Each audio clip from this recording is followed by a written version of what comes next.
In every house that you go into, maybe not literally every house, but in many houses, you might find, depending on the number of cabinets and drawers and different things that are in the kitchen, you might find different types of utensils, different types of things to put things on, plates and bowls and different things. And depending on which part of the kitchen you are going into, some of those plates and bowls and utensils might be very different in composition than others.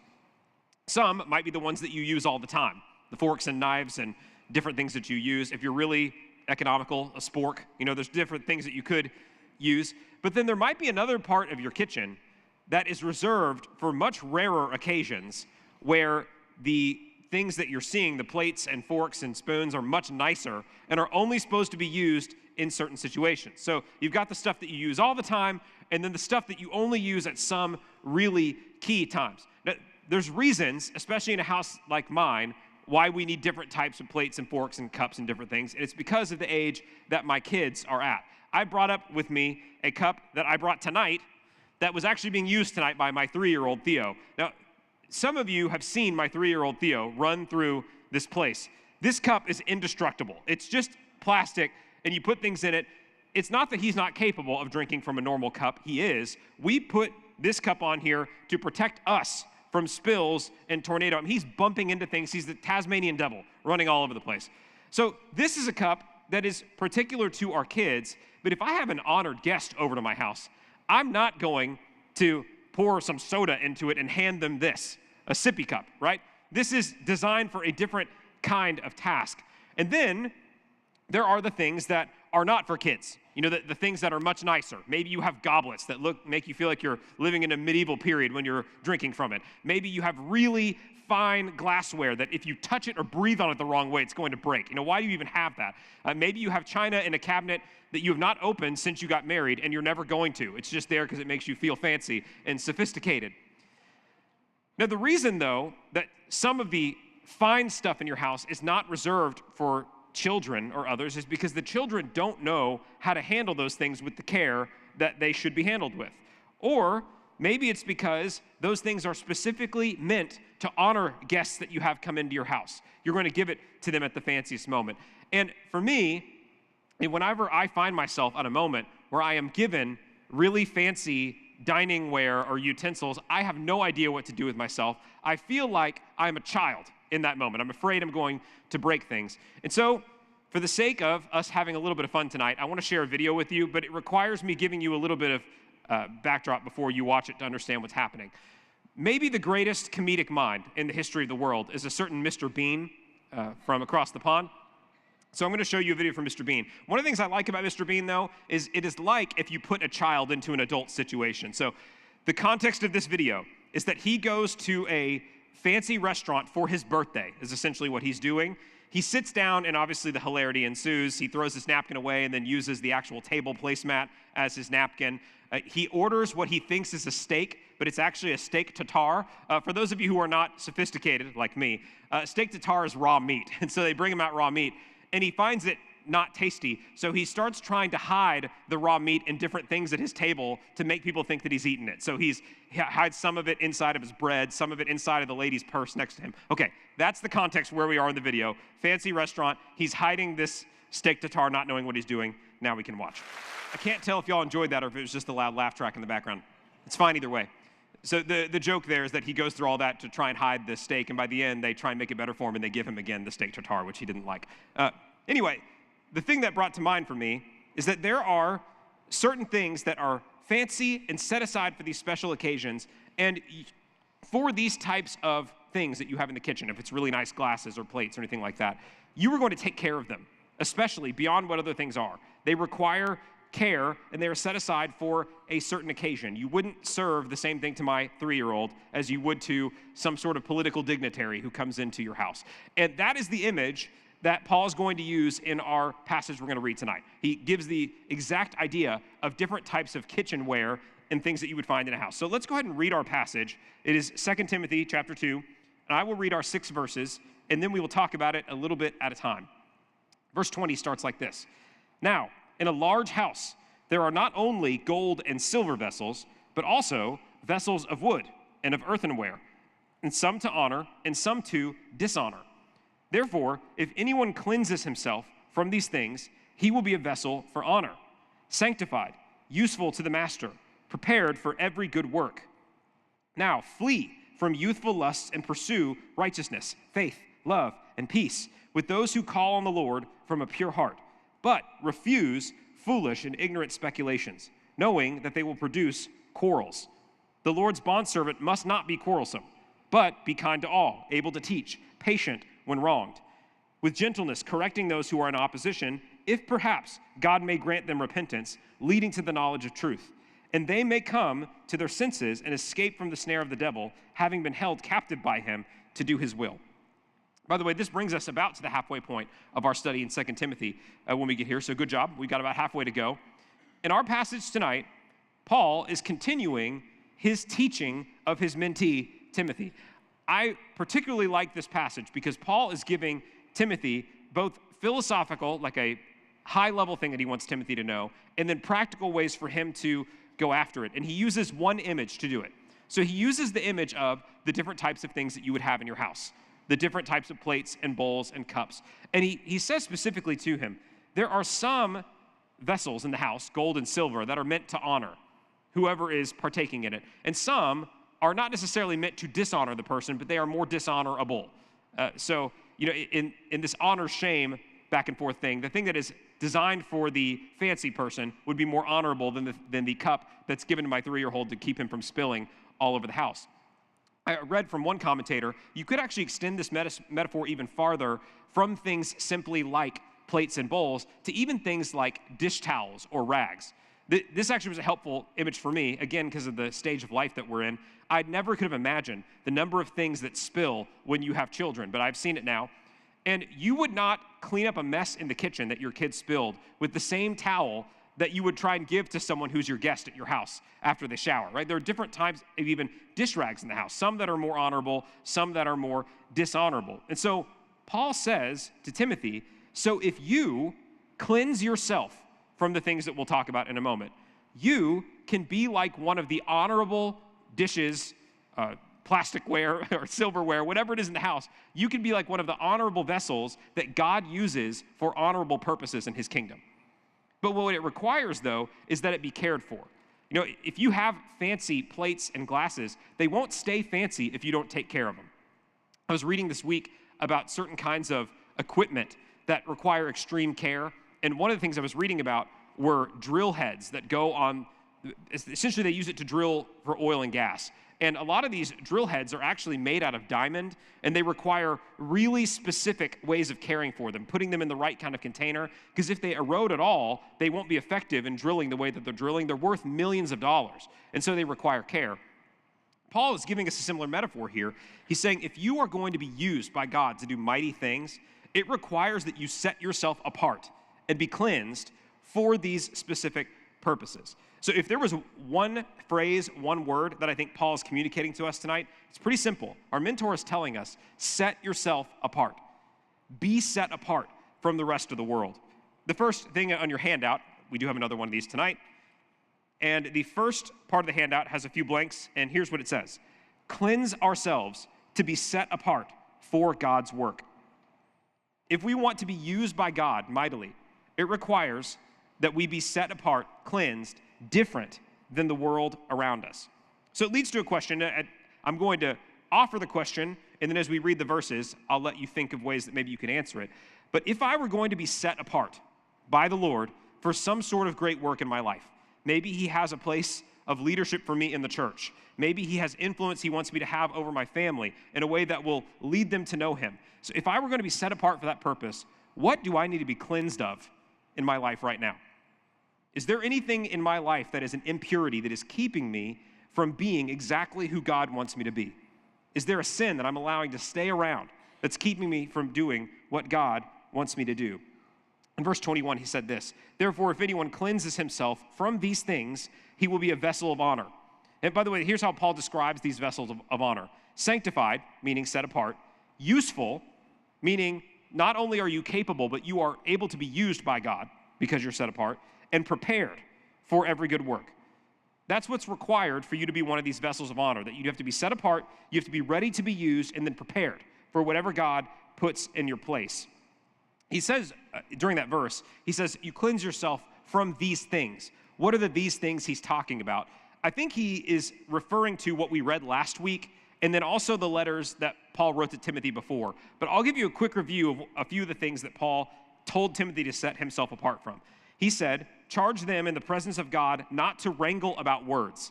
Last week, we talked about that idea of word fighting, arguing over things that don't matter. He's saying if you're going to be set apart, you can't be argumentative. The next he says, avoid worldly and empty chatter, for it will lead to further ungodliness. Set apart the way that you talk to other people. He says the people who are not set apart, they're like the world. Their talk spreads like gangrene, like a disease, like a cancer. Be different than the world around you is what Paul is telling him to do. So I thought of a few areas where maybe being set apart, we could decide in our life to be set apart in these areas. Now, I want to be clear before I say this, though. I'm not talking about rules that you have to follow in order for God to check the box and say he's happy with you. I'm saying things that you can deliberately decide to do to make yourself ready to be useful to the Lord. Where are some areas you could cleanse yourself? One would be this, and this is a hard one for some of us, but you could cleanse yourself by developing a good work ethic in your life. One of the biggest killers that can keep us from being what God made us to be is if we're lazy. You know, a lot of the things that God requires of us require effort, require work, require us being able to be diligent and to continue through things even when they're hard. If you find yourself in an area of your life right now where you can't follow through with what you start, that's something you need to cleanse yourself of. You were made to be a hard worker. Another place you could do this, you can cleanse yourself in disciplining your behavior. So this would be like if you have an area in your life that you know you shouldn't do, but you just keep doing it. You make the wrong decisions over and over again. If you are undisciplined, if you don't have self-control, that's a pretty good sign that you're not ready for the Lord to use you. You can also discipline your mind, and you can discipline your words. This one's hard, especially when we're talking about things like gossip. You're in a group of people, and they're talking about something that's going on in the world around you, people you know, in the church. It's hard to not jump into that conversation. You know, I feel like sometimes if I hear people in my vicinity talking about something, about someone's life that's interesting to me, I feel like one of those cartoon characters that I'm getting like drawn to, whatever they say, you know, like, you know, the animal smells something and it gets wafted toward the actual thing. It can feel like that. It's like a magnet if you're not careful. You have to discipline yourself with the way that you talk and the way that you listen. And the last part about this in setting yourself apart that I would like to consider is the idea of setting aside sins in your life that you're keeping around like a pet. Pastor Chris and I were talking about this week. A lot of times, people, and when I say people, I mean all of us, might have some sort of area of sin in your life that's been there for a long time. And for whatever reason, we find ways to justify to ourselves that we haven't gotten rid of it or we haven't worked on it. Maybe your mind makes you think something like this. Well, you know, God wired me this way, and everyone's got strengths and weaknesses, and this is my weakness, and this is always gonna be a part of who I am. That's not an acceptable excuse. Sin will destroy you if you allow it to stay around. Maybe you have some other area where you're thinking, man, but I've been so good for the Lord in this one area, he'll let me just keep letting this other thing hang around. He won't. Sin will destroy you if you let it hang around. The image that Chris gave me this week was if someone keeps a kind of animal as a pet that they shouldn't have. So say you get like a lion or a tiger as a pet when it's a cub and it's little. It's cute. It's cuddly. Wow, it's great. Now, someone might raise an eyebrow and say, you probably shouldn't keep that thing as a pet. And you're like, no, it knows me. It loves me. It's going to be great. Well, flash forward a few years, you have this person sitting in a chair with a giant lion next to them. And when you read in the news that the person has been mauled and eaten by the lion, you will not be surprised. I give that silly example to show you sin is very similar to that. You might think it's cute and cuddly and it's no big deal and it's right by you. It will destroy you if you don't get rid of it. One of the places that you can set yourself apart for the works that God has for you to be useful is to work on, and in prayer, go to the Lord and cut out the sin from your life. Get rid of it. Confess it to other people. Maybe it's a hidden sin and no one knows about it. And you're like, well, maybe if no one knows about it, it's not going to hurt anybody. That's not right. Confess it to somebody. Deal with it. Cut it out of your life. It will destroy you. I heard a pastor at our church years ago say something that stuck with me, and it convicted me at the moment that he said it. He talked about this, that some of us have these pet areas of sin that we don't get rid of. And here's what the pastor said. He said, if you have an area of sin in your life right now that has not brought consequences to your life just yet, you're not feeling the full brunt of the consequences you could feel from that sin. He said, do not confuse the leash that the Lord is giving you to turn around and repent with license to continue doing what you're doing. If you have an area of sin in your life and you've not gotten rid of it, and you have not felt the consequences of that sin yet, God is giving you the grace to turn around and go back the other direction. It will not be that way forever. Sin always bites. It always destroys. It will come back to bite you. So, if you want to be set aside for the works that God has for you, the answer is pretty simple. You have to set yourself apart. You have to sanctify yourself. Be different than the people around you. Everyone else is doing it is not a reason for you to do something. All of you who are parents have said that to your kids before. It's not an acceptable excuse for them. It's not an acceptable excuse for you and I either. So we need to set ourselves apart. The second thing that Paul tells Timothy to do, and this is in keeping with the first part, he says, flee from youthful lusts and pursue pure-heartedness. This is the second point we have here. And so this is the question I think this leads us to is, am I a mature, godly person, godly leader that God can use to do things? Now, if you're not, it might be a sign that you have some sort of youthful lust or thing that you are walking toward in your life that you also need to get rid of. This is in verses 22 and 24. He says, flee from youthful lusts and pursue righteousness, faith, love, and peace with those who call on the Lord from a pure heart. The Lord's bondservant must not be quarrelsome, but be kind to all, able to teach, patient when wronged. Keep in mind, Timothy is in a leadership position in the church in Ephesus. Paul's telling him, you need to be set apart to lead God's people. You have to run away from youthful lusts. The easiest biblical parallel to this is the story of Joseph when he's in Potiphar's house. I won't go through the whole story, but essentially there is a woman, Potiphar's wife, who attempts to seduce Joseph, and his response is the right one. He literally runs away. He runs away so fast, she'd grabbed hold of him. His tunic was still in her hand when he was gone. Kind of impressive. I mean, I'm impressed with Joseph that he was able to do that. But the model that we give is that when temptation is there, when youthful lust is available to you, you run, flee, get away from that thing. Now, that is obviously true with sexual sin. That's what the word lust implies. But I also think it's interesting that when you look at the rest of Paul's letters to Timothy, so in 2 Timothy and also in 1 Timothy, he's not always talking about sexual sin. He's actually talking about a different kind of youthful lust a lot of the time. In that verse, or the verses we just read, he told him that the Lord's bondservant can't be quarrelsome, has to be kind, able to teach, patient when wronged. One of the kinds of youthful lust that we might be talking about here is the lust for conflict, the lust to destroy our enemies, the lust for revenge for people who've hurt you.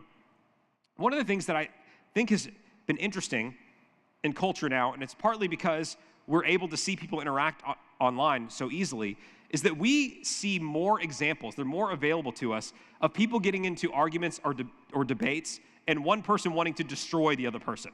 You know, one person wanting to absolutely obliterate them and salt the earth with their ashes afterward with their rhetoric and the way they go after them. Now, that might be cathartic when you're watching that online and you're watching someone you agree with destroy someone else rhetorically. It might be cathartic to watch it. It doesn't mean that it is a godly endeavor. It's not a godly character trait for you to be someone who is wanting conflict, going after people, wanting to crush your enemies. I want to read a few verses. These are from 1 Timothy. In 1 Timothy 1, Paul says this, some men, straying from these things, meaning godly teaching, have turned aside to fruitless discussion, wanting to be teachers of the law, even though they don't understand either what they are saying or the matters about which they make confident assertions. One of the things that Paul is saying is that a sign of youthful exuberance or lust is making confident assertions about things when you actually don't know what you're talking about. Now, by the way, so Paul's telling Timothy the mark of a godly leader is that they are gentle with their opponents, that they want to persuade them. If you see someone who is overly exuberant about destroying their enemies, their interlocutors, that's not a person who's displaying godly behavior. In 1 Timothy 4, it says this, but the Spirit explicitly says that in later times some will fall away from the faith, paying attention to deceitful spirits and doctrines of demons. He's saying there is always going to be a danger of people who are overly confident, believing things that are not true, and confidently teaching it to others. We need to be very careful. That is another sign of a type of youthful lust. In 1 Timothy 4:7, he says this, have nothing to do with worldly fables, fit only for old women. Man, strays being sent at old women by Paul. On the other hand, discipline yourself for the purpose of godliness. What Paul is saying to Timothy is pretty simple. Stay focused. If you want to be set apart for what God has called for you, you need to be focused on the things that matter. Don't get caught off by youthful lust. Don't get caught off by wanting to destroy your enemies. Stay focused on what matters. Don't get caught up in old wives' tales. That's another way that you could describe what he says. In 1 Timothy 6, Paul says this, if anyone advocates a different doctrine from what we're teaching and does not agree with sound words, he's conceited and understands nothing. But he has a morbid interest in controversial questions and disputes about words, out of which arise envy, strife, abusive language, and evil suspicions, and constant friction between men of depraved mind and deprived of truth, who suppose that godliness is a means of gain. I think the image Paul's giving us here is pretty simple. People who are obsessed with conflict are showing ungodliness in their behavior. Here's the way that I would say it. If God has called you to leadership in the church, there are times you are going to have to participate in conflict. It's a part of what being a leader requires. But here's the way I would explain it to you. A sign of maturity, being ready for what God has you to do, is that you're not afraid of conflict when you need to bring it, but you also should not love conflict. That is a sign of a depraved mind. That's the way Paul describes it. Also, I love the way he phrases this, a morbid interest in controversial questions, things that lead to envy and strife. Basically, what he's saying is if you don't keep your eye on the ball for what really matters, that's a sign of immaturity, at least as far as God is concerned. So finally, he says, avoid youthful lusts. Don't be overly aggressive with people. Don't be fighting with people all the time. You cannot be quarrelsome. But also, he says this, that we need to correct our opposition with gentleness. This is your third point on your handout. Hoping that they will be liberated from the devil. I like the way Paul describes what he's talking about when you have enemies. But he says this, with gentleness correcting those who are in opposition, and hoping that they may come to their senses and escape from the snare of the devil, having been held captive by him to do his will. This is a really helpful change of pace for Paul, because the reality is there are moments where people in life and in the church are going to wrong you. They are going to want to stir up conflict in your life. They're going to say things that are mean about you, things that might be untrue about you. Sometimes they might do things that are wicked to you. But if you were going to be set apart by the Lord for a special calling, you have to be able to handle people with gentleness, because the reality is if someone is behaving in a wicked way, they are under the snare of the devil at that moment. And it's possible that if you respond and try and fight fire with fire, if you respond to ungodliness in an ungodly way, that could be the last opportunity that that person could come to their senses.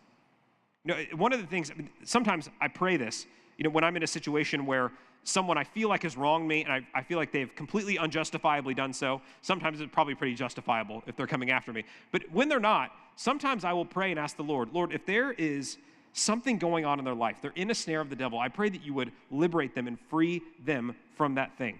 It kind of brings us back to what Jesus told us to do, that we're supposed to love our enemies, pray for people who persecute us. It's hard to hate somebody when you are praying for them. When you are praying for the Lord to bless them and bring good things into their life, that they be freed from the devil, it's hard to hate somebody when you are earnestly praying for them. And I'm not talking about the prayer request gossip either. I'm not talking about, hey, I have a prayer request, you're not going to believe what this guy said to me. I don't mean that. I mean, when you're earnestly praying for someone who has shown themselves to be your enemy, we are living in a world with people that are under the snare of the devil. If we pray that the Lord will liberate them, it will change your heart and it will make you different. It will keep you from being embittered and you yourself falling into the snares of the devil. So, in total here, to recapitulate everything we've talked about so far, Paul says something pretty simple. He says, Timothy, there are different kinds of vessels in a kitchen. Some are honorable, some are dishonorable. If you want to be one of the honorable vessels in God's kingdom, you have to be separate, different than everyone else. You have to behave differently. You have to think differently. You have to live differently. Not simply to gain God's approval, but to be ready for the work that God has put in your place. If you truly do set yourself apart with the way that you think and behave, the Lord will use you. Now, I can't guarantee that the Lord using you is always going to be pleasant, by the way. Sometimes it might be difficult. It might be painful, but He will. He will use you if you set yourself apart, but it requires that you live differently. God is calling you and I to live differently? Are you going to do it?